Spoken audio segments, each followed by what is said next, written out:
क्या आपको ये पता है भारत का 100 रुपया पाकिस्तान में 210 रुपए के बराबर होता है और भारत का 100 रुपया श्रीलंका में 270 श्रीलंकाई रुपए के बराबर होता है। इतना ही नहीं, भारत का 100 रुपया वियतनाम में 31,622 वियतनाम डोंग के बराबर होता है। इसके अलावा भारत का 100 रुपया नेपाल में 159 नेपाली रुपए के बराबर होता है। इसके अलावा भी भारत का 100 रुपया इंडोनेशिया में 19,605 इंडोनेशियन रुपए के बराबर होता है। क्या ये फैक्ट आपको पहले से पता था? कमेंट करके जरूर बताएं।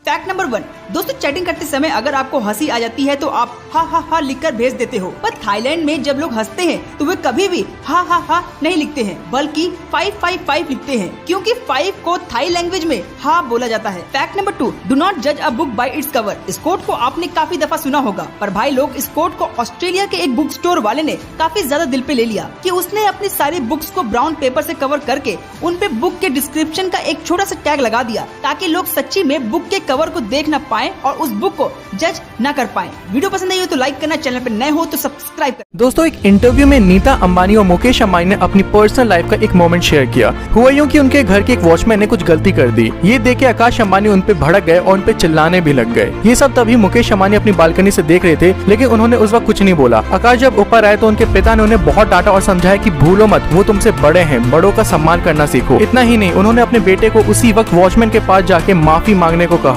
आकाश अंबानी उसी वक्त गए और वॉचमैन से माफी मांगी और कहा कि वो ऐसी गलती आगे से नहीं करेंगे। दोस्तों, आज मैं आपको ऐसे घटना के बारे में बताने जा रहा हूं जिसे सुनकर आपके रोंगटे खड़े हो जाएंगे। 14 जून 1911 में जेनेटी नाम की ट्रेन 106 पैसेंजर्स को लेकर रोम से पास ही एक हिल स्टेशन को रवाना हुई। इस सफर में ट्रेन को एक टनल से होकर गुजरना था। आश्चर्य की बात यह हुई कि यह ट्रेन टनल से तो गुजरी, लेकिन दूसरे छोर से निकली ही नहीं। रेलवे ऑफिसर्स और पुलिस ने उस टनल और जगह की छानबीन की, लेकिन दूर दूर तक उन्हें ट्रेन का कोई सुराग नहीं मिला। सभी के होश तब उड़े जब उन्हें 2 व्यक्ति मिले जिन्होंने कहा कि वह उस गुम हुए ट्रेन में बैठे थे, लेकिन ट्रेन के टनल में घुसने से पहले उन्हें सफेद धुआं दिखाई दिया। उन्हें कुछ ठीक नहीं लगा, इसलिए वह ट्रेन से कूद गए और ट्रेन टनल में गई और गायब हो गई। इससे भी चौंकाने वाली बात यह निकली कि जब इतिहास में देखा गया कि 1845 में 104 लोगों को एक साथ मैक्सिको के मेंटल हॉस्पिटल में एडमिट किया गया था। किसी को नहीं पता कि वो कहां से आए थे, लेकिन उन लोगों का कहना था कि वह ट्रेन के द्वारा वहां आए थे। उनमें से एक के पास से सिगरेट का बॉक्स भी बरामद हुआ था जिसमें साल 1907 छपा था। इससे साबित होता है कि ये सारे वही लोग थे जो 1911 में गायब हुए थे। लेकिन अब सवाल ये आता है कि 1911 में जेनेटी ट्रेन गायब होकर 1845 में रोम से 10,234 किलोमीटर दूर मैक्सिको में कैसे पहुंची, ये एक मिस्ट्री है।